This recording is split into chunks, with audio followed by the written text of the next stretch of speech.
Page 58. 5. Listening. A. Listen to the two strange events and complete the chart. Write the strange events in the What Happened column. Erica Schwartz. I'd invited a new friend for breakfast.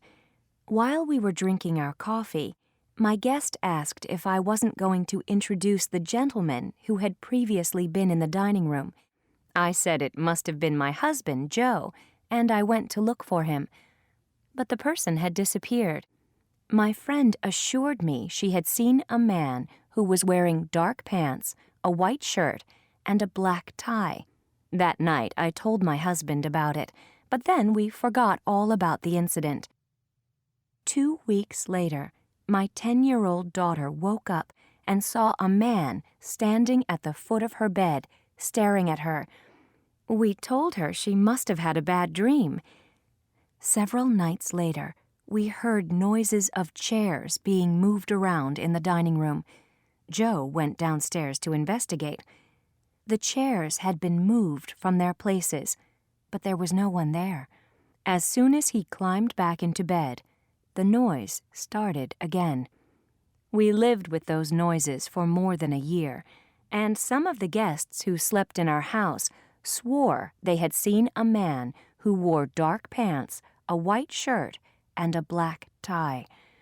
In the end, we had to sell the place and move out. Fred and Mildred McCann. Fred and Mildred McCann had finished rounding up the cattle and were heading home after a long and extremely hot day.